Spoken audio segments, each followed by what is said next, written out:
মনোনয়ন প্রত্যাশীদের সাক্ষাৎকার নিচ্ছেন তারেক রহমান। বৃহৎ জোট করছে বিএনপি। পছন্দের প্রতীকে ভোট করতে দেওয়ার আহ্বান। সন্ত্রাস ঠেকাতে পিআর ভোট দাবি জামায়াতের। বিধিমালায় না থাকায় শাপলা প্রতীক দেবে না ইসি। অন্য প্রতীক দিয়ে গণবিজ্ঞপ্তি জারির ঘোষণা। দাবি আদায় করেই নির্বাচনে যাওয়ার হুঁশিয়ারি এনসিপির। ভৈরব জেলার দাবিতে রেলপথ আটকে ট্রেনে বৃষ্টির মতো পাথর নিক্ষেপ। গুরুতর আহত দুজন। ভোগান্তিতে পড়েন বিদেশগামী সহ কয়েকশো যাত্রী। কাল নৌপথ অবরোধের ডাক। এবং 22.5 ঘন্টা পর পুরো পথে চলছে মেট্রো রেল। সকালের তীব্র যানজটে হেঁটে গন্তব্যে যান অনেকে। বিয়ারিং প্যাডের আঘাতে নিহত কালামকে শরীয়তপুরে দাফন, স্বজনদের আর্তনা। সময় সংবাদের সঙ্গে আছি আমি তোহা খান তামিম। নির্বাচন সামনে রেখে মনোনয়ন প্রত্যাশীদের সাক্ষাৎকার নিচ্ছে বিএনপির হাইকমান্ড। ভার্চুয়ালি যুক্ত থাকছেন তারেক রহমান। বিএনপির স্থায়ী কমিটির সদস্য সালাউদ্দিন আহমদ আরও জানান, বৃহৎ জোট গঠনের প্রক্রিয়া চলছে। আরেক নেতা আমির খসরু মাহমুদ চৌধুরী বলেন, নির্বাচনী জোটের শরিকদের পছন্দ মতো প্রতীকে ভোট করতে দেওয়া উচিত।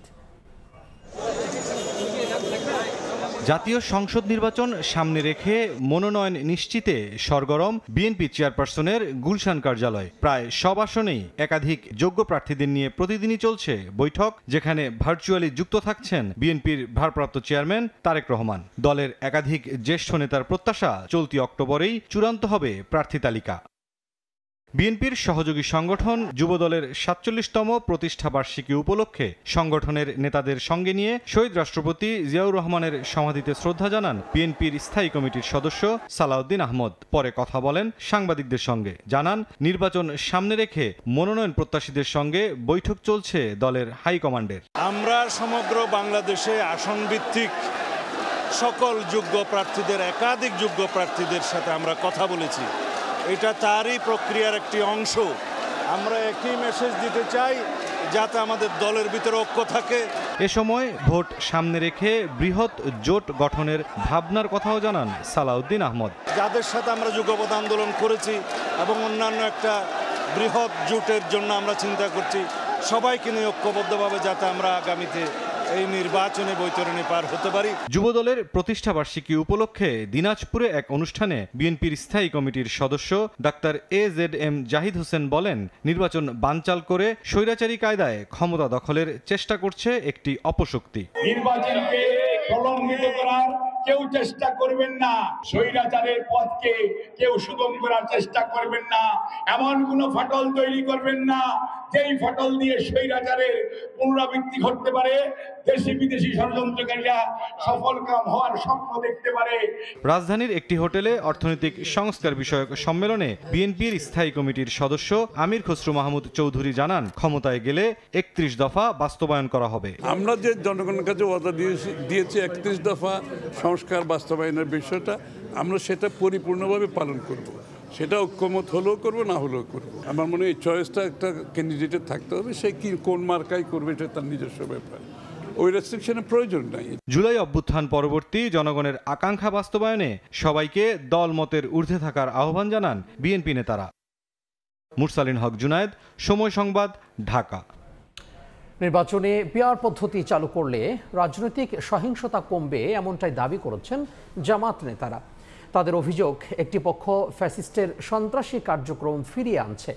আর সুষ্ঠু ভোট হলে ইসলামপন্থীদের পাহাড় ধস বিজয় হবে বলেও মন্তব্য দলটির নায়েবে আমিরের। 2006 সালের 28 অক্টোবর রাজধানীতে আওয়ামী লীগের লগি বৈঠা কর্মসূচি থেকে হামলা চালানো হয় জামায়াত ইসলামীর সমাবেশে। রণক্ষেত্রে রূপ নেয় পল্টন মোড় ও সমাবেশ স্থল বাইতুল মোকাররম উত্তর গেট এলাকা। জামায়াতের দাবি, এতে প্রাণ হারান তাদের 14 নেতাকর্মী।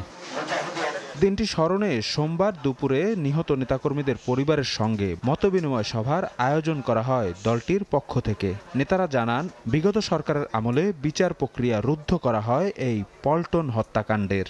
বাংলাদেশের দেশপ্রেমিক দল হিসাবে, জনগণের সংগঠন হিসাবে জামাত ইসলামী ছাত্র শিবিরকেই শুধুমাত্র তারা শক্তিশালী প্রতিপক্ষ মনে করেছে। সমস্ত সভ্যতাকে হার মানিয়ে তারা এই নৃশংস হত্যাকাণ্ড সেদিন পরিচালনা করেছিল। শেখ হাসিনা এই বাংলাদেশে এত অপকর্ম করেছে এত হত্যাকাণ্ড সংগঠিত করেছে, এত গণহত্যা চালিয়েছে, একবার ফাঁসি দিলে বিচার সঠিক হবে না। সভায় জামাতের নায়েবে আমির মুজিবুর রহমান অভিযোগ করেন, অনেকে এখন পতিত ফ্যাসিস্টদের সন্ত্রাসী কার্যক্রম ফিরিয়ে আনার চেষ্টায় লিপ্ত। নির্বাচন সুষ্ঠু হলে ইসলামপন্থীদের পাহাড় ধস বিজয় হবে বলেও মন্তব্য করেন তিনি। অনেকেই এখনই বিভিন্ন ধরনের আস্ফালন করছে। আগামী দিনে এরকম জুলুম যদি কেউ করতে চায় তাহলে তাদেরকে একই পরিণত বরণ করতে হবে। জনগণের ভাষা হয়ে গেছে, এই দল দেখেছি সে দল দেখেছি, ইসলামকে বিজয়ী করার জন্য জনগণ সিদ্ধান্ত নিয়েছে। ভূমিধস নয়, পাহাড় ধসের মতো বিজয়। আগামী দিনে যে নির্বাচন হবে সেই নির্বাচনের টার্গেট হচ্ছে এটা। রাজনৈতিক সহিংসতার সমাপ্তি টানতে জাতীয় নির্বাচনে সংসদের উভয় কক্ষে পিআর পদ্ধতি প্রবর্তনেরও দাবি তোলেন নেতারা। শফিক মুন্সি, সময় সংবাদ, ঢাকা। দলমত কিংবা ধর্মীয় বিবেচনায় নয়, ভোট দিতে হবে যোগ্য মানুষকে, এমন আহ্বান জানিয়েছেন জামাত ইসলামের আমির ডাক্তার শফিকুর রহমান। নিউ ইয়র্কে নাগরিক সংবর্ধনায় কর্মক্ষেত্রে নারীর সর্বোচ্চ সুযোগ সুবিধা নিশ্চিতেরও অঙ্গীকার করেন জামাতের আমির। নিউ ইয়র্ক থেকে বিস্তারিত হাসানুজ্জামান সাকির রিপোর্টে।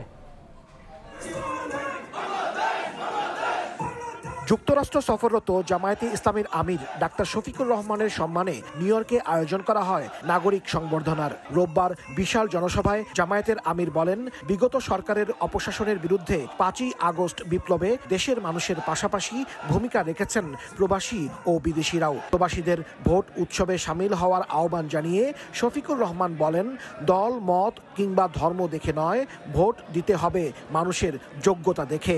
যত বাংলাদেশি দল দেখবেন না, মত দেখবেন না, ধর্ম দেখবেন না, বাড়িটার বাংলাদেশ এনাফ ইজ এনাফ, তাকে উৎসাহিত করবেন এই কাজটা করার জন্য। আমরা এটা বলছি না যে সবগুলা ভোট আমাদেরকে দিয়ে দিবেন, আমরা বলছি ভোট আপনাদের ইচ্ছা মতো দেবেন। নারী ও অমুসলিমদের সম্পর্কে জামায়াতকে সবসময় প্রশ্নবিদ্ধ করা হয় মন্তব্য করে ডাক্তার শফিকুর রহমান বলেন, তার দল ক্ষমতায় গেলে নারীদের পূর্ণ সুযোগ সুবিধা নিশ্চিত করা হবে। আমরা ইনশাআল্লাহ যদি এই সুযোগ পাই, মাদেরকে বাড়তি আর একটু সম্মান করব, যেটা হবে তাদের প্রতি ইনসাফ। আমরা গেলে ইনশাআল্লাহ তাদের কর্মঘণ্টা কমিয়ে দেব। বলা হয় তোমরা গেলে মুসলিমদের কি হবে, তারা এই দেশের নাগরিক না, তাদের অধিকার আছে না, তাদেরকে আল্লাহ মেধার নিয়ামত দিছে না। যদি তাদের মাঝে মেধা থাকে, সততা থাকে, দেশপ্রেম থাকে, তাহলে সে তার উপযুক্ত জায়গায় যাবে, এটাই তার প্রতি ইনসাফ।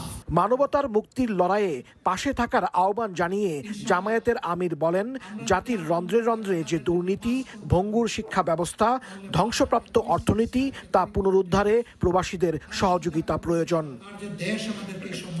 আব্দুল আজিজ ভুইয়ার সভাপতিত্বে নাগরিক সংবর্ধনায় বক্তব্য রাখেন যুক্তরাষ্ট্রে জামায়াতের মুখপাত্র ডক্টর নাকিবুর রহমান সহ দলের নেতারা। স্থানীয় সময় সোমবার রাজধানী ওয়াশিংটন ডিসিতে যাচ্ছেন জামায়াতের আমির। সেখানে 4 দিন অবস্থান করবেন তিনি। এ সময় যুক্তরাষ্ট্রের সরকারি বেসরকারি বিভিন্ন কর্মকর্তাদের সাথে বৈঠক করার কথা রয়েছে ডাক্তার শফিকুর রহমানের। হাসানুজ্জামান সাকি, সময় সংবাদ, নিউ ইয়র্ক। বিধিমালায় না থাকায় এনসিপিকে শাপলা দেওয়ার সুযোগ নেই। চলতি সপ্তাহেই স্ববিবেচনায় অন্য প্রতীক বরাদ্দ দিয়ে গণবিজ্ঞপ্তি জারি করবে নির্বাচন কমিশন। দুপুরে ব্রিফিংয়ে ইসি সচিব আরও জানান, ত্রয়োদশ সংসদ নির্বাচনে মোট ভোট কেন্দ্র থাকবে 42,761টি, আর ভোট কক্ষ রাখা হয়েছে 2,44,649টি। সর্বশেষ তথ্য অনুযায়ী সম্পূরক ভোটার তালিকা সহ দেশের মোট ভোটার 12,63,07,504 জন। তাদের জন্য গড়ে প্রতি 3,000-এ একটি ভোট কেন্দ্র নির্ধারণ করেছে নির্বাচন কমিশন। তাতে কেন্দ্রের সংখ্যা দাঁড়িয়েছে 42,761টি। সোমবার দুপুরে সংবাদ সম্মেলনে ভোট কেন্দ্রের চূড়ান্ত তালিকা প্রকাশ করেন কমিশন সচিব। 300 কনস্টিটিউয়েন্সির ভোট কেন্দ্রের সংখ্যা 42,761, আর কক্ষের সংখ্যা হচ্ছে পুরুষদের জন্য 1,15,137, আর মহিলাদের জন্য 1,29,602।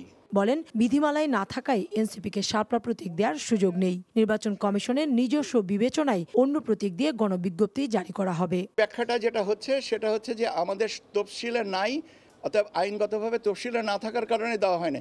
এখন এটাই হচ্ছে আমরা আগাগোড়াই বলে আসছি, তফসিলে না থাকলে দেওয়ার কোনো সুযোগ নেই। এখন তফসিলে কেন অন্তর্ভুক্ত করা হয়নি এটা কমিশন থেকে ভালো করে।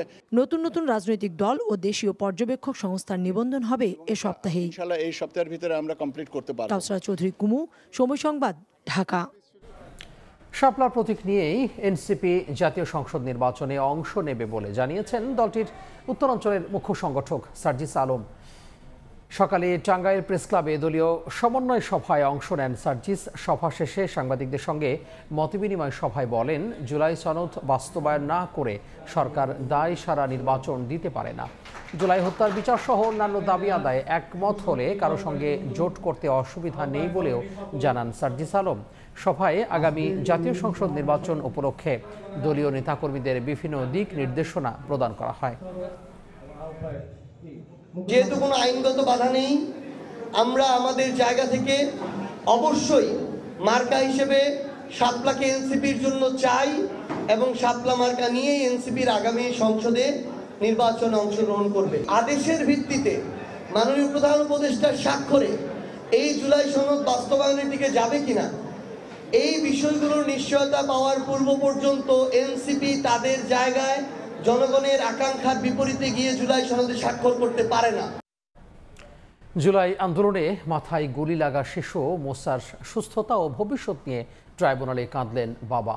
জড়িতদের দৃষ্টান্তমূলক শাস্তির দাবি করেন তিনি। 19 জুলাই রামপুরায় বাসার গেটে মাথায় গুলি লাগে মোসার।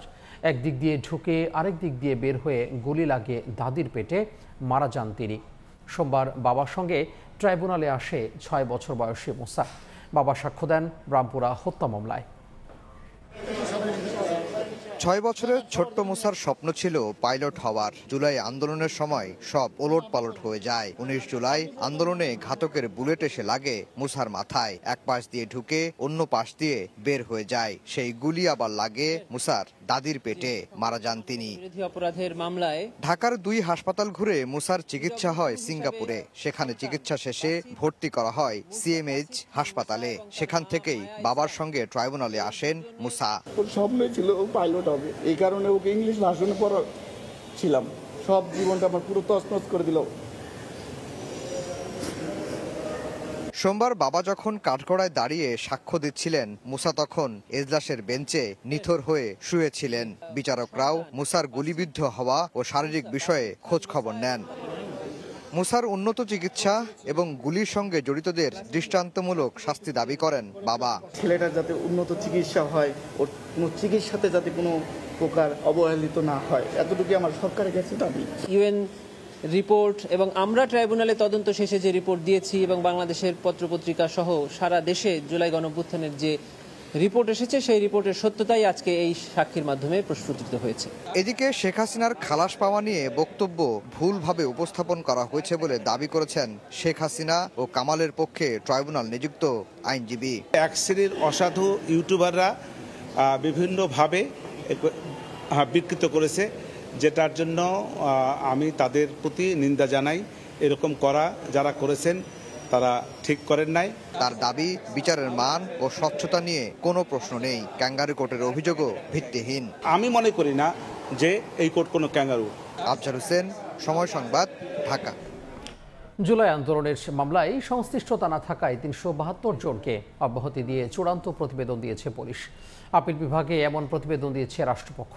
প্রতিবেদনে উল্লেখ করা হয়, এর মধ্যে 109 জনকে অব্যাহতি দেওয়ার সুপারিশ করে অন্তর্বর্তীকালীন প্রতিবেদনও আদালতে পাঠিয়ে দিয়েছে পুলিশ। এদের মধ্যে হবিগঞ্জ, জয়পুরহাট, মানিকগঞ্জ ও গাজীপুর জেলায় 1 জন করে, খুলনায় 2 জন, সিলেটে 39 জন, ঢাকা মহানগরের 12 জন, ঢাকা জেলায় 25 জন এবং কুড়িগ্রামে 18 জন রয়েছেন। এছাড়া অব্যাহতির প্রক্রিয়ায় রয়েছেন আরও 251 জন।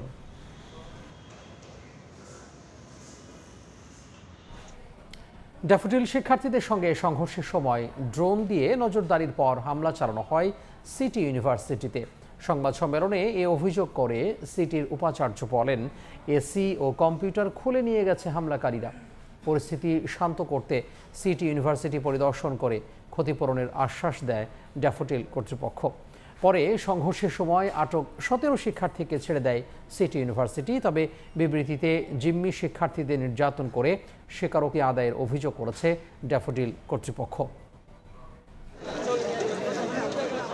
সাভারে সিটি ইউনিভার্সিটির প্রশাসনিক ভবনে ছড়িয়ে ছিটিয়ে আছে কাচের টুকরা আর ভাঙা আসবাব। পুরো ভবন জুড়ে ক্ষতচিহ্ন। ভাঙচুরের পাশাপাশি আগুন দেওয়া হয় 15টি যানবাহনে। রোববার সন্ধ্যায় ড্যাফোডিলের শিক্ষার্থীদের ভাড়া বাসার পাশে বসেছিলেন সিটির ছাত্ররা। তাদের মধ্যে এক শিক্ষার্থী থুতু ফেললে মোটরসাইকেলে যাওয়া ড্যাফোডিলের এক শিক্ষার্থীর গায়ে লাগে। এ নিয়ে দুই পক্ষের মধ্যে কথা কাটাকাটি হয়। কিছুক্ষণ পর শুরু হয় সংঘর্ষ। সংঘর্ষ থামলেও সোমবার সকাল থেকেই থমথমে অবস্থা বিরাজ করে বিশ্ববিদ্যালয় দুটিতে। বন্ধ ঘোষণা করা হয় ক্লাস পরীক্ষা। আতঙ্কে হল ছাড়তে শুরু করেন শিক্ষার্থীরা। আমাদের স্টুডেন্টদের উপরে এসে হামলা করে গেছে, মেইন গেট ভাঙার চেষ্টা করেছে, ক্যান্টিনের সামনের গেটটা ভাঙার চেষ্টা করেছে। ওদের হাতে অস্ত্র ছিল, সেগুলো দিয়ে আমাদের নানানভাবে ভয় দেখাইছে। আমাদের ফাইনাল এক্সাম ছিল 1 মাস পরে, সো এক্সামটা পিছিয়ে যেতে পারে। এই অবস্থায় সোমবার সকালে সিটি ইউনিভার্সিটি পরিদর্শন করে ক্ষয়ক্ষতির জন্য ক্ষতিপূরণ দেওয়ার আশ্বাস দেন ড্যাফোডিল বিশ্ববিদ্যালয়ের প্রতিনিধিরা। পরে সংবাদ সম্মেলনে সিটি ইউনিভার্সিটির উপাচার্য বলেন, ড্রোন দিয়ে নজরদারির পর হামলা চালায় ড্যাফোডিলের শিক্ষার্থীরা। খুলে নিয়ে গেছে এসি ও কম্পিউটার। ছাত্র কর্তৃক একটি শিক্ষা প্রতিষ্ঠানের এই রকম সম্পদ এরকম ধ্বংসযজ্ঞ হতে পারে বলে আমার ধারণা নেই, এবং এটা যারাই ঘটিয়েছে তাদের শাস্তিযোগ্য, তারা শাস্তির দাবিদার, তাদের শাস্তি হওয়া উচিত। হামলার সময় 17 শিক্ষার্থীকে ইউজিসি ও ড্যাফোডিল প্রশাসনের মুসলেকায় ছেড়ে দেওয়া হয়েছে বলে জানিয়েছে সিটি ইউনিভার্সিটি কর্তৃপক্ষ। সব কিন্তু তারা ভেঙে চুরমার করে দেখেছে। আপনার এসিগুলো কিন্তু পড়াই দেওয়া হয়েছে, ইভেন আমাদের বাথরুমের কমোডগুলোকে রক্ষা করে ভেঙে চুরমার করে দিছে। এদিকে ড্যাফোডিল ইউনিভার্সিটির এক বিবৃতিতে শিক্ষার্থীদের জিম্মি করে নির্যাতন ও জোর করে স্বীকারোক্তি আদায়ের অভিযোগ তোলা হয়েছে। এতে জড়িতদের চিহ্নিত করে আইনের আওতায় আনার দাবি জানানো হয়েছে। ঘটনাটিকে পূর্ব পরিকল্পিত বলেও দাবি করা হয় বিবৃতিতে। শাহরিয়ার সৌমিক, সময় সংবাদ, ঢাকা। ভৈরব জেলার দাবিতে রেলপথ আটকে ট্রেনে পাথর ছুঁড়েছেন আন্দোলনকারীরা। এতে গুরুতর আহত হয়েছেন 2 জন। ভোগান্তিতে পড়েন বিদেশগামী সহ কয়েকশো যাত্রী।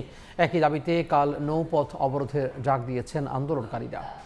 আন্দোলনকারীদের অভিযোগ, সুযোগ সুবিধা থাকা সত্ত্বেও ভৈরবকে জেলা হিসেবে স্বীকৃতি দেওয়া হচ্ছে না। 2009 সালে 65তম জেলা ভৈরবকে ঘোষণা করা হয়েছিল। গুগলে চার্জ দিবেন 65তম জেলা ভৈরব আছে, কিন্তু কিছু অংশ ভৈরব জেলাটাকে আবার ফাইল বন্দি করে। ভৈরব জেলা বাস্তবায়ন না হওয়া পর্যন্ত আন্দোলন চালিয়ে যাওয়ার হুঁশিয়ারি দেন আন্দোলনকারীরা। এরই ধারাবাহিকতায় মঙ্গলবার নৌপথ অবরোধের ঘোষণা দেন তারা। সময় সংবাদ, ভৈরব। সময় সংবাদে আরও থাকছে। ছোট্ট শরীরে 36 বার কাটাছেঁড়া, মৃত্যু ছুঁয়ে যাওয়া জীবনে ফিরেছে আলো। 4 মাস চিকিৎসা শেষে সুস্থ হয়ে বাবা মায়ের কোলে মাইলস্টোন শিক্ষার্থী নাভিদ।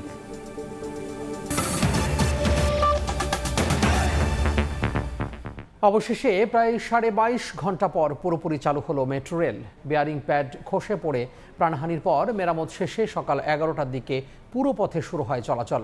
যদিও দুর্ঘটনার পর থেকেই তীব্র যানজটে চরম ভোগান্তিতে পড়েন নগরবাসী। সকালে হেঁটেই কর্মস্থলে যেতে হয়েছে অনেককে।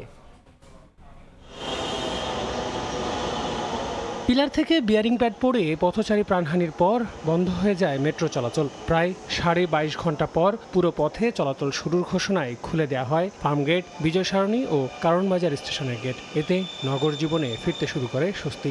এখন তো এটা নেই, আমি আসলাম এই সবে প্রথম এটাই টেস্ট, ওই কোনো ইনশাল্লাহ কোনো হয়নি। পল্লবী থেকে এটাই অনেক কষ্ট করে 3 স্টেশন আপনার 4 স্টেশন ফেলে মাত্র খোলা পাইলাম। আমাদের নিরাপত্তা ব্যবস্থা আরও উন্নতি হোক আর কি। মেট্রো রেল যে নগর জীবনের অন্যতম অনুষঙ্গে পরিণত হয়েছে তারই প্রমাণ দেয় সকালের যানজট। সকালে মেট্রো না পেয়ে অনেকেই পড়েন বিপত্তিতে। যাত্রীর তুলনায় যানবাহন কম হওয়ায় হেঁটেই গন্তব্যে রওনা হন কর্মজীবীরা। গাড়ি রেখে আমি মেট্রো দিয়ে যাব, মেট্রো এসে দেখেও যে বন্ধ হয়ে গেছে। এই যে এখন অফিসে যাব, এখন আমি বাসে গেলে আমার অফিস দেরি হবে। যদি তারা সচেতন থাকতো তাহলে আজকে গতকালকে এই দুর্ঘটনা ঘটতো না। এই দুর্ঘটনা না ঘটলে আমাদের অফিসে আসার এতটা প্রাণিত হতো না। শুধু আমার না, আপামর জনসাধারণ প্রত্যেকের এই সমস্যা। 1 বছর আগে একই এলাকায় বেয়ারিং প্যাড খুলে পড়েছিল। এবারের দুর্ঘটনায় প্রাণহানিতে আতঙ্কিত পথচারীরা। যথাযথ ব্যবস্থা নিলে এমন মৃত্যু হতো না বলে ক্ষোভ প্রকাশ করেন তারা। মেট্রো স্টেশনের মতো একটা জায়গাতে এরকম একটা দুর্ঘটনা ঘটে গেল, এটা তো ভয়েরই একটা বিষয়। এখন মেট্রো রেল আজ কয়দিন হয়েছে, এটাতে বসছে, এটা একটা হত্যা হয়েছে না? এখন এটাতে কাকে ফাঁসি দেওয়া দরকার? ভালো করে সার্ভে করুক, দেখুক যে কোথাও কোনো দোষ ত্রুটি আছে কিনা, ভাঙাচুর আছে কিনা, জরুরি ভিত্তিতে দেখা উচিত আর কি। এবং জনগণের নিরাপত্তা নিশ্চিত করা তো সরকারেরই দায়িত্ব। মেট্রো রেলের কারিগরি টিম জানিয়েছে বিয়ারিং প্যাড খুলে পড়লেও অবকাঠামোগত কোনো ক্ষতি হয়নি। আগে বিয়ারিং প্যাড খুলে পড়া পিলারে তদারকিতে সিসিটিভি ক্যামেরা বসানো হয়েছে। এবার সেই ব্যবস্থা বাড়ানোর বিষয়ে ভাবছেন তারা। এদিকে সোমবার মেট্রো রেল ও ফ্লাইওভারের বেয়ারিং প্যাডের মান নিয়ন্ত্রণ ও নিয়মিত রক্ষণাবেক্ষণের নির্দেশনা চেয়ে হাইকোর্টে রিট হয়েছে। মঙ্গলবার রিটটি শুনানির কথা রয়েছে। আল আমিন তুষার, সময় সংবাদ, ঢাকা। এদিকে মেট্রো রেলের বেয়ারিং প্যাডের আঘাতে স্বামীকে হারিয়ে আর্তনাদ থামছে না স্ত্রীর। দ্বিতীয় জানাজা শেষে আবুল কালাম আজাদকে শরীয়তপুরের নড়িয়ায় নিজ গ্রামে দাফন করা হয়েছে। সরকারের কাছে পরিবারটির দায়িত্ব নেওয়ার আহ্বান স্বজন ও এলাকাবাসীর। এই হাহাকার স্বজন হারানোর, শূন্য দৃষ্টিতে বাবার অন্তিম যাত্রার অপেক্ষা প্রিয় সন্তানের। স্বামীকে হারিয়ে দিশেহারা মেট্রো রেল বেয়ারিং প্যাড পরে নিহত আবুল কালামের স্ত্রী। আমার হাজবেন্ড ছাড়া তো আমাদের তিনজনের কেউ নাই পৃথিবীতে, কেউ নাই আপন। একটা বাচ্চা কাচ্চার কত আশা থাকে, কারে বাবাকে বহন, কারে ডাক দিব, এই বাচ্চারা কার মনে চাইব। মরদেহ শরীয়তপুরের নড়িয়ায় পৌঁছে মধ্যরাতে। অনাকাঙ্ক্ষিত এই মৃত্যুর খবরে ছুটে আসেন স্বজনরা। সকালে নিজ বাড়িতে দ্বিতীয় জানাজা শেষে কালামকে দাফন করা হয় নড়িয়া কেন্দ্রীয় জামে মসজিদ কবরস্থানে। এদিকে নিহত কালামের পরিবারের ভরণ পোষণের দায়িত্ব নিতে সরকারের প্রতি আহ্বান জানিয়েছেন এলাকাবাসী ও স্বজনরা। মৌলিক চাহিদা এটা পূরণ করা এখন আমি মনে করি সরকারের দায়িত্ব। পরিবারের দুটো বাচ্চা আছে, ওর ওয়াইফ আছে, তাদের সম্পূর্ণ জীবনের নিশ্চয়তা দিতে হবে এই সরকারের। ঢাকায় একটি ট্রাভেল এজেন্সিতে বিমানের টিকিট বিক্রির কাজ করতেন আবুল কালাম আজাদ। স্ত্রী ও 2 সন্তান নিয়ে থাকতেন নারায়ণগঞ্জের ভাড়া বাসায়। রোববার রাত 9টার দিকে আবুল কালাম আজাদের মরদেহ নেওয়া হয় সিদ্ধিরগঞ্জের নতুন আইলপাড়া ভাড়া বাসায়। সেখানেই স্থানীয় বায়তুল ফালাহ জামে মসজিদে হয় তার প্রথম জানাজা। সময় সংবাদ, শরীয়তপুর। 45% পুড়ে যাওয়া ছোট্ট শরীরে 36 বার কাটাছেঁড়া। অদম্য মনোবলে মৃত্যু ছুঁয়ে যাওয়া জীবনে ফিরেছে আলো। মাইলস্টোন ট্র্যাজেডির 4 মাস পর চিকিৎসা শেষে বাবা মায়ের কোলে ফিরেছে 12 বছরের নাভিদ। চারপাশে যখন হাজারো না ফেরার গল্প, সন্তানহারা বাবা মায়ের আর্তনাদের স্বরও যখন অনেকটাই মিলিয়ে গেছে, ঠিক তখন ঘটে গেছে এক অলৌকিক ঘটনা। দীর্ঘ 4 মাস চিকিৎসা শেষে বাবা মায়ের কোলে ফিরে গেছে 12 বছরের নাভিদ। 97 দিন আগে মৃত্যু যাকে ছুঁয়ে গিয়েছিল, আজ সে ফিরেছে জীবনের আলোয়।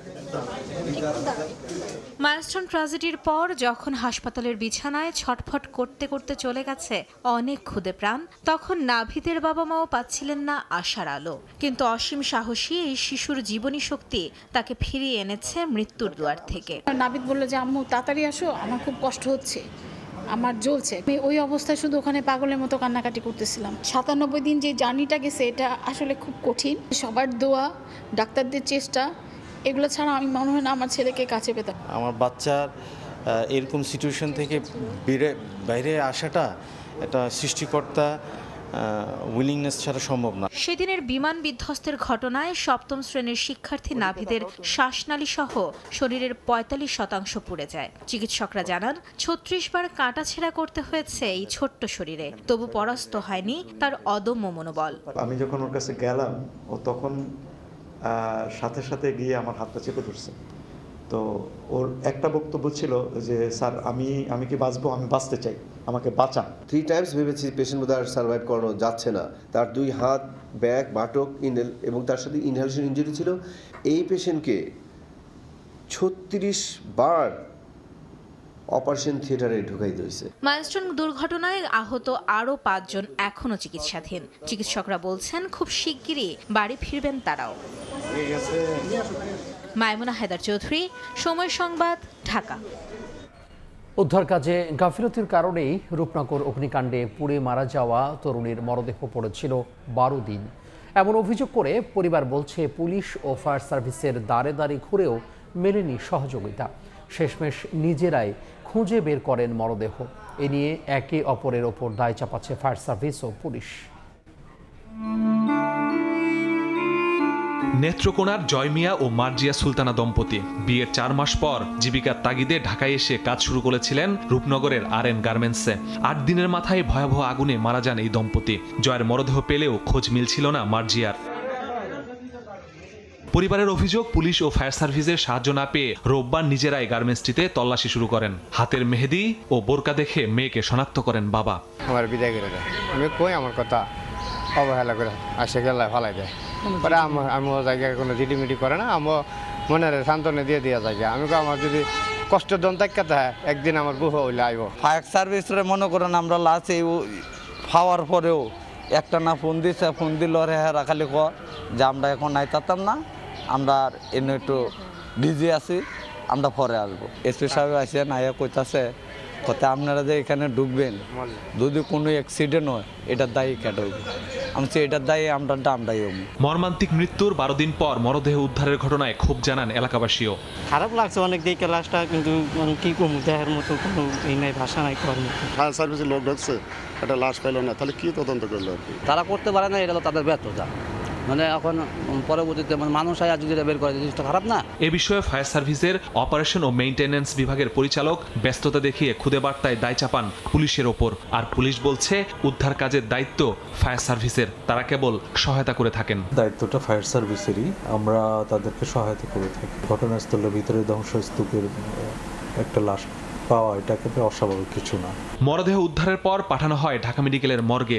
সোমবার ময়নাতদন্তের পর ডিএনএ নমুনা সংগ্রহ করেছে সিআইডি। পরিচয় নিশ্চিতে 10 থেকে 15 দিন সময় লাগবে। যেহেতু তার পিতার ডিএনএ সংগ্রহ করা হয়েছে, এটার সাথে আজকের যে ডিএনএ সংগ্রহ করবে এটার ম্যাচিং হবে। 10-15 দিন সময় লাগতে পারে বা তারও বেশি লাগতে পারে। বিএনপি ক্ষমতায় গেলে ব্যাংক খাতে লুটপাট ঠেকাতে আর্থিক প্রতিষ্ঠান বিভাগ বন্ধ করা হবে। অর্থনীতির নতুন মডেলে থাকবে সবার অংশগ্রহণ। দলটির স্থায়ী কমিটির সদস্য আমির খসরু মাহমুদ চৌধুরী কথা জানিয়ে বলেছেন, প্রতিষ্ঠানগুলোকে স্বাধীনভাবে চলতে দিতে হবে। ইকোনমিক রিফর্ম সামিটের প্রথম দিনে বিভিন্ন খাতের প্রতিনিধি ও অর্থনৈতিক বিশ্লেষকরা পরামর্শ দেন ক্ষমতার বিকেন্দ্রীকরণে। অর্থনীতিতে নানা চড়াই উতরাই পার হচ্ছে বাংলাদেশ। আর্থিক খাতে বেশ কিছু সংস্কার সুপারিশ প্রস্তুত করা হয়েছে। 2 ভাগ করা হয়েছে রাজস্ব বোর্ড। রাজধানীর একটি হোটেলে ইকোনমিক রিফর্ম সামিটের প্রথম দিনে আলোচনা হয় অর্থনীতির সংস্কার প্রসঙ্গ। এতে উঠে আসে বড় প্রকল্প বা ব্যাংকিং খাত সহ সব খাতে দুর্নীতির ইস্যু। প্রতিষ্ঠানের স্বচ্ছতা ও জবাবদিহি নিশ্চিতের তাগিদ দেন আলোচকরা। নতুন বাংলাদেশ গড়তে হলে, বাংলাদেশের সামনে নিয়ে যেতে হলে আমাদেরকে সবাইকে আসলে পুরনো ধ্যান ধারণা ভেঙে সামনে এগিয়ে না গেলে হয়তো আমরা নতুন দিন এবং আশার বাংলাদেশ, সুন্দর বাংলাদেশ গড়ার পথে অগ্রসর হতে পারবো না। বৈষম্য যেন না হয় এমন বাংলাদেশ প্রতিষ্ঠা করার জন্য, এমন ব্যুরোক্রেসি তৈরি করার জন্য, এমন পাবলিক সেক্টর রিফর্মের জন্য আমরা কাজ করে যাচ্ছি। পরামর্শ আসে বিডা ও বেজাকে কাজে লাগিয়ে বিনিয়োগের পরিবেশ সৃষ্টি করে কর্মসংস্থান তৈরির। আলোচকরা বলেন, বৈশ্বিক প্রতিযোগিতায় টিকে থাকতে নতুন নতুন বাণিজ্য কৌশল নিতে হবে। মূল্যস্ফীতি নিয়ন্ত্রণে রেখে বিনিয়োগ কর্মসংস্থান সৃষ্টিকে চ্যালেঞ্জ হিসেবে দেখছেন তারা। সারাক্ষণই বিদ্যুৎ উৎপাদনের দিকে নজর দিয়েছে। যেখানে আমাদের সবচেয়ে বড় ইনভেস্টমেন্ট দরকার ছিল, সেখানে সবচেয়ে মিনিমাম ইনভেস্টমেন্ট হয়েছে। সেটা হচ্ছে যে প্রাথমিক জ্বালানি সরবরাহ নিশ্চিত করা। বিনিয়োগের ব্যাপারে আমাদের ফিলসফিটা কি? সেই বিনিয়োগের আমরা কি জব লেড ইনভেস্টমেন্ট চাচ্ছি নাকি জব লেস? ফিনান্সিয়াল সেক্টর নিয়ে কথা বলছি, আমরা লজিস্টিক নিয়ে কথা বলছি, কিন্তু ডিমান্ড সাইড নিয়ে আমরা কথা বলছি না খুব বেশি। মানে ইনভেস্টররা এসে বাংলাদেশে কোন জায়গাটা ইনভেস্ট করবেন। একটা ফ্যাসিলিটেটর রোল প্লে করতে হয়, তাহলে কিন্তু আপনার গভর্নমেন্ট স্ট্রাকচারটাকে, পুরো ব্যুরোক্রেসি কিন্তু মাইন্ডসেট চেঞ্জ আনতে হবে। অর্থনৈতিকভাবে ঘুরে দাঁড়াতে নতুন কৌশলের কথা জানান বিএনপির স্থায়ী কমিটির সদস্য আমির খসরু মাহমুদ চৌধুরী। বলেন, গণতান্ত্রিক অর্থনৈতিক মডেল তৈরি করতে চায় বিএনপি। আপনাদের ক্যাপাসিটি বিল্ডিং আপনারা করেন। If we have the chance to run the next government, we will take out a lot of jobs from the government and give it to you to self-regulate. একটা নতুন অর্থনৈতিক vision থাকতে হবে, new economic মডেলে যেতে হবে। যে মডেলে ইকোনমি চলেছে সেই মডেলে আপনি বেশি এগোনোর কোনো সুযোগ নেই। So we have to make sure that economy works for all, সবার জন্য।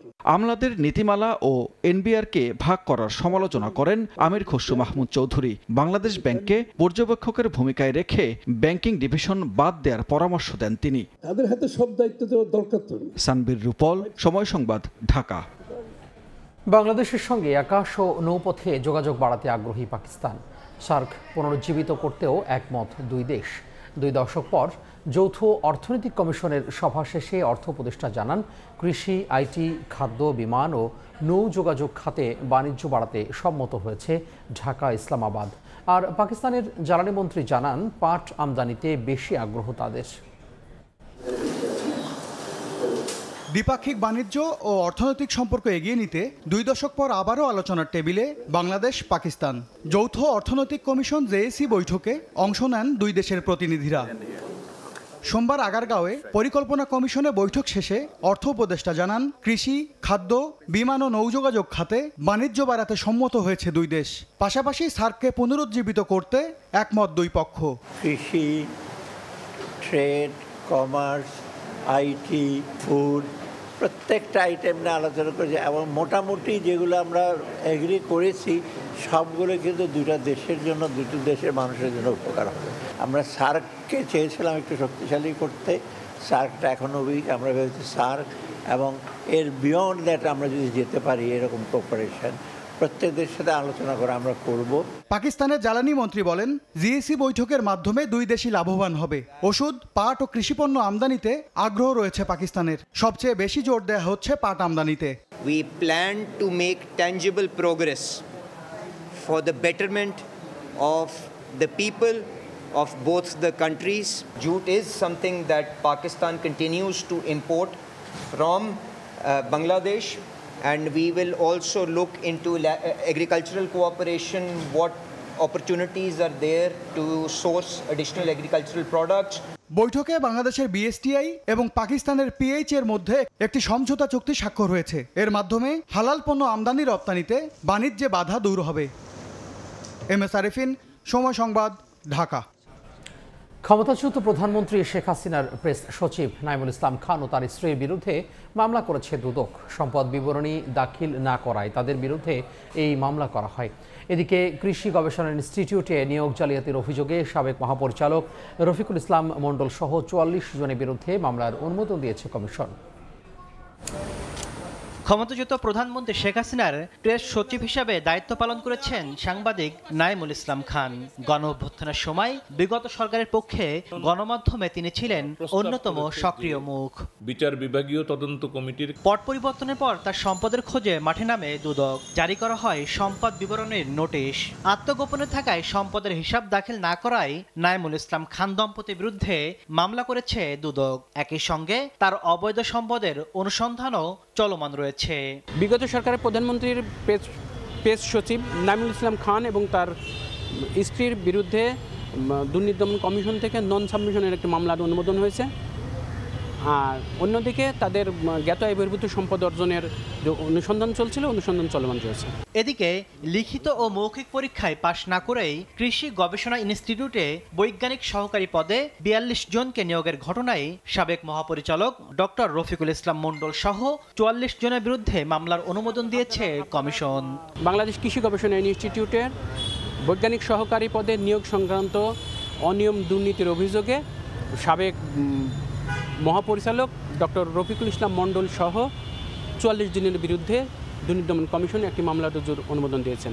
এছাড়া দুদকের আবেদনে আওয়ামী লীগের আমলে রেলমন্ত্রী মুজিবুল হকের সহযোগী সাবেক যুগ্ম সচিব AKMG কিবরিয়া মজুমদারের 5টি ব্যাংক হিসাব জব্দের আদেশ দিয়েছেন আদালত। তাসলিম তৌহিদ, সময় সংবাদ, ঢাকা। সমতা, শান্তি, স্বীকৃতি এই 3 নীতি নিয়ে আত্মপ্রকাশ করল CHT সম্প্রীতি জোট। দুপুরে জাতীয় প্রেস ক্লাবে ইঞ্জিনিয়ার খোয়াই চিং মং শাককে আহ্বায়ক ও ইখতিয়ার ইমনকে সদস্য সচিব করে 19 সদস্যের কেন্দ্রীয় কমিটি ঘোষণা করা হয়। অনুষ্ঠানে সভাপতির বক্তব্যে ইঞ্জিনিয়ার খোয়াইং চং মং শাক বলেন, দেশি বিদেশি নানা শক্তি পার্বত্য অঞ্চলে অস্থিরতা তৈরির সৃষ্টি করছে। বিভাজনের রাজনীতি নয়, পার্বত্য চট্টগ্রামের সকল জনগোষ্ঠীকে সঙ্গে নিয়ে এগিয়ে যাওয়াই CHTর মূল লক্ষ্য। পাহাড়ি বাঙালি অবাঙালি নয়, সবার পরিচয় হবে বাংলাদেশি। ইলিশ ধরায় 22 দিনের নিষেধাজ্ঞা শেষ হলেও নতুন বিপদে কক্সবাজারের লাখো জেলে। বঙ্গোপসাগরে সৃষ্ট ঘূর্ণিঝড় মন্থার প্রভাবে উত্তাল সাগর, ফলে প্রস্তুতি থাকলেও মাছ শিকারে যেতে পারছে না জেলেরা। এদিকে ঘূর্ণিঝড়ের কারণে দেশের সব সমুদ্র বন্দরকে 2 নম্বর সতর্কতা সংকেত দেখিয়ে যেতে বলেছে আবহাওয়া বিভাগ।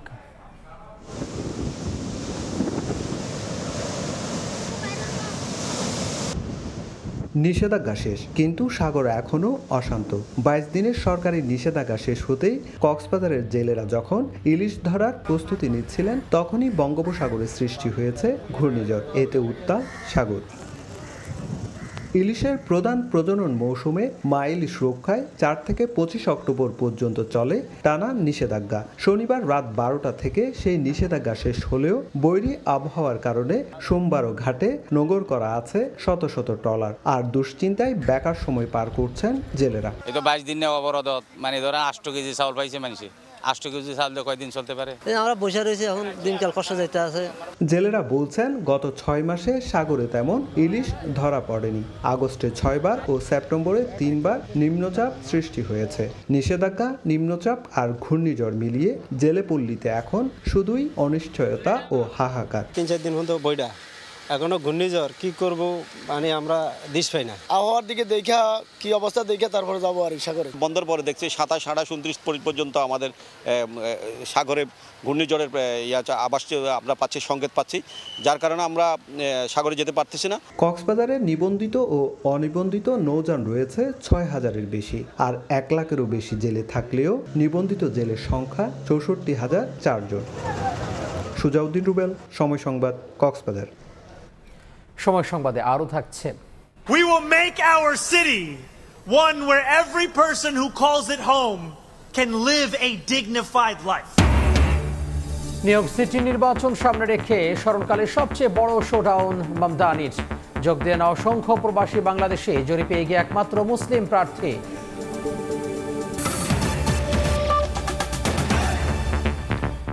ব্রাহ্মণবাড়িয়ায় উচ্ছেদ নোটিশের প্রতিবাদে অনির্দিষ্টকালের জন্য বন্ধ রাখা হয়েছে ফার্মেসি।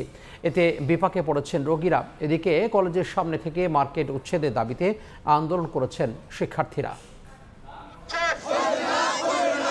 কয়েকদিন ধরে ব্রাহ্মণবাড়িয়া সরকারি মহিলা কলেজের সামনের ওষুধের মার্কেটটি অবসরের দাবিতে আন্দোলন করে আসছেন শিক্ষার্থীরা। এর পরিপ্রেক্ষিতে 1983 সালে দেওয়া মার্কেটটি যারা বাতিলের সিদ্ধান্ত নেয় কলেজ কর্তৃপক্ষ, 3 মাস থেকে মার্কেটের ভাড়া আদায়ও বন্ধ। 26 অক্টোবর উপজেলা প্রশাসন থেকে উচ্ছেদের নোটিশ পান ব্যবসায়ীরা। অপসারণের চুক্তি অনুযায়ী কলেজ কর্তৃপক্ষের কাছে সময় চান ব্যবসায়ীরা। তবে নোটিশ পাওয়ার পর যে কোনো সময় মার্কেটে উচ্ছেদ হবে এমন আশঙ্কায় সোমবার সকাল থেকে শহরের সব ওষুধের দোকান বন্ধ রেখে অনির্দিষ্টকালের আন্দোলন শুরু করেন ব্যবসায়ীরা। ওনারা আমাদেরকে অবৈধ আখ্যা দিয়ে আমাদেরকে উচ্ছেদ করার জন্য তারা চলতেছে। এই উচ্ছেদ অভিযান যদি চালায়, আমাদের এই জায়গায় কোটি কোটি টাকার ওষুধ রয়েছে, এই ওষুধ আমরা কোথায় ফেলবো? এদিকে ফার্মেসি বন্ধ থাকায় ওষুধ না পেয়ে বিপাকে পড়েন অনেকে।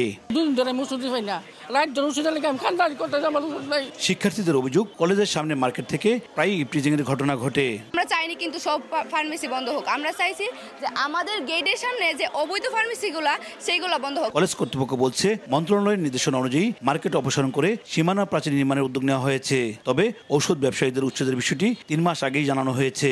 সরকারের সাথে এই দোকানদারের কোনো চুক্তিপত্র হয়নি, তাহলে আমরা কেন ভাড়া নেব? পরোক্ষভাবে তাদেরকে এইভাবে জানাই দেওয়া হয়েছে যে এই দোকান আর এখানে চলবে না, আর দোকান ভাড়া নিবেও না। ব্রাহ্মণবাড়িয়া সরকারি মহিলা কলেজের সামনের ওষুধের মার্কেটে ফার্মেসি আছে 10টি। উজ্জ্বল চক্রবর্তী, সময় সংবাদ, ব্রাহ্মণবাড়িয়া। এবার বরিশাল বিভাগের খবর।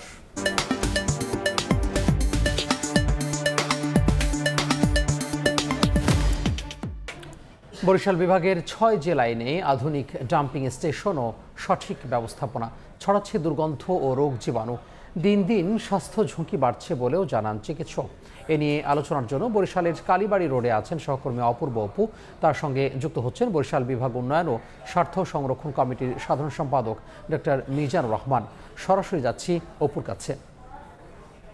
সিটি কর্পোরেশন এলাকা সহ বরিশাল বিভাগের যে 6 জেলা রয়েছে, কোনোখানেই এখন পর্যন্ত আধুনিক কোনো ডাম্পিং স্টেশন গড়ে ওঠেনি। ফলে রোগ ব্যাধি ছড়াচ্ছে, এমনকি যে বর্জ্য ব্যবস্থাপনাগুলো যে এলাকাগুলো রয়েছে সে সমস্ত জায়গা থেকে মানুষ রীতিমতো অন্যত্র চলে যেতে বাধ্য হচ্ছে। এ বিষয়ে আমরা বিস্তারিত কথা বলতে চাই। বরিশাল বিভাগ উন্নয়ন ও স্বার্থ সংরক্ষণ কমিটির সাধারণ সম্পাদক ডাক্তার মিজানুর রহমান আমাদের সাথে যুক্ত হয়েছে। ধন্যবাদ সময় দেওয়ার জন্য। দীর্ঘ বছর পর্যন্তই আপনারা আন্দোলন চালিয়ে আসছেন। বরিশালের কাউনিয়া যে ডাম্পিং স্টেশনটি রয়েছে সেটা আসলে কতটা আধুনিক কিংবা কতটা স্বাস্থ্য সম্পন্ন বলে মনে করেন? আপনি নিজেও একজন চিকিৎসক। বরিশাল যে বর্জ্য ব্যবস্থাপনার জন্য যে ডাম্পিং স্টেশনটা আছে এটা আধুনিক তো নাই, সেই এখন থেকে আরও 30-40 বছর আগে ওখানে যে একটা মানে রাস্তা, যে একটা ঘন বসতিপূর্ণ এরিয়া হচ্ছে কাউনিয়া, এবং কাউনিয়ার মেইন যে রাস্তা, যোগাযোগ ব্যবস্থার যে রাস্তা, সেই রাস্তার পাশেই আসলে এই ডাম্পিং স্টেশনটা, বর্জ্য ডাম্পিং স্টেশনটা অবস্থিত। সবচেয়ে দুঃখজনক ব্যাপার হচ্ছে যে আসলে যে এই ডাম্পিং স্টেশনের পাশেই রয়েছে একটি সরকারি আর্যমণি সরকারি বালিকা বিদ্যালয়, এর পাশেই রয়েছে আব্দুর রব শ্রেণিয়াবাদ সরকারি কলেজ, এর পাশেই রয়েছে একটি প্রাথমিক বিদ্যালয়, এর পাশেই মাদ্রাসা রয়েছে, এবং আরও দুঃখজনক হচ্ছে যে এর পাশেই রয়েছে বরিশাল টেক্সটাইল মিলের মতো একটি শিল্প, একটা ঘনবসতি এলাকায় গড়ে তোলা হয়। এটা হচ্ছে যে কাউনিয়া এমনিতেই বরিশাল শহরের যে মানে কয়েকটি ওয়ার্ড আছে তার মধ্যে কাউনিয়া হচ্ছে খুবই ঘন বসতিপূর্ণ এরিয়া, এবং কাউনিয়াতে আসলে ঘন বসতিপূর্ণ এরিয়া থাকার কারণও আছে, কারণ এখানকার মানুষ নিম্নবিত্ত কিংবা মধ্যবিত্তর উপরে নয়, যে কারণে এখানের লোকজন, স্বল্প আয়ের লোকজন এখানে বসবাস করে। প্রশ্নটা আমার এখানটাই করতেই হয় আপনাকে, যখন এটি ডাম্পিং স্টেশনটি করা হয়েছে তখন আপনারা সংশ্লিষ্ট সিটি কর্পোরেশন বা তৎকালীন সময় তাদের সাথে কথা বলেছিলেন কিনা যে এটি ঘনবসতি এলাকায় করা যাবে না, বা কোনো ধরনের কোনো কথা বলেছিলেন কিনা? আমরা বরিশাল বিভাগ উন্নয়নের স্বার্থ সংরক্ষণ কমিটি, যেটা বর্তমানে আমি যেটা সাধারণ সম্পাদক হিসেবে আছি, এটা শুধু এখনই শুরু হয়নি, এটা আরও 20-25 বছর আগের থেকেই শুরু হয়েছে, এবং আমরা শুরু থেকেই এই ডাম্পিং স্টেশন নিয়ে আসলে কথা বলছি। আমরা বর্তমানেও বরিশাল বর্জ্য ব্যবস্থাপনার জন্য এটাকে আধুনিকায়ন করা এবং এর ভিন্ন প্রকল্পের মাধ্যমে এর বিকল্প চিন্তা করার কথা আমরা আগেও বলেছি, এবং এর দাবি আমাদের বর্তমানেও আছে। এবং এই ডাম্পিং স্টেশন থাকার কারণে এখানে যে মানে এটা কিন্তু খোলা আকাশের নিচে মাঠে অবস্থান করছে, যে কারণে এর আশপাশে যারা আছে এতে করে আসলে বিভিন্ন সংক্রামক ব্যাধি, যেমন পেটের পীড়া, তারপর ফুসফুসের প্রদাহ, বিভিন্ন চর্ম যে সংক্রামক ব্যাধি, হ্যাঁ, তাতে এই অঞ্চলের মানুষ খুব সহসাই আক্রান্ত হয়, এবং এই আক্রান্ত হওয়ার কারণে এখানে যারা আসলে এখানে বসবাস করছেন তারা অনেকেই আসলে এখানে বসবাস করতে অনীহা প্রকাশ করছেন, এবং এখানে যারা বাড়িঘর করছেন, যারা ভাড়া দিচ্ছেন, এখানে কিন্তু আসলে খুব ভালো মানে যারা সেটি কিন্তু আমরা গিয়েও দেখেছি যে মানুষ কার্যত সেখানে থাকতে পারছে না, উন্নত চলে যাচ্ছে, এবং এই চিত্র কিন্তু বরিশাল শহরেই নয়, আশপাশের জেলাতেও কি রয়েছে, মানে আপনাদের কাছে কোনো তথ্য আছে কিনা? আমাদের কাছে এই তথ্য আছে, যেহেতু আমি বরিশাল বিভাগ উন্নয়নের স্বার্থ সংরক্ষণ কমিটির সাধারণ সম্পাদক হিসাবে আমি বিভিন্ন দাবি দেওয়া নিয়ে কাজ করছি, আমাদের কাছে এই তথ্য আছে।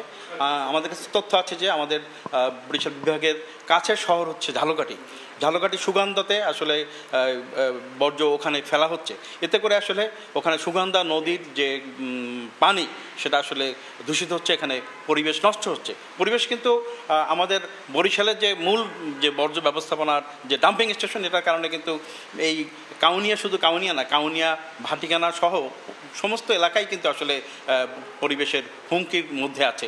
আমাদের পটুয়াখালী বলেন, তারপরে পিরোজপুর, ভোলা, কোনো জায়গায় কিন্তু বর্জ্য ব্যবস্থাপনার জন্য আধুনিক কোনো চিন্তা, আধুনিক কোনো প্রকল্প, আধুনিক কোনো পদ্ধতি যার মাধ্যমে আসলে জনগণের স্বাস্থ্যের সুবিধা হয়, স্বাস্থ্য সংরক্ষিত হয়, কিংবা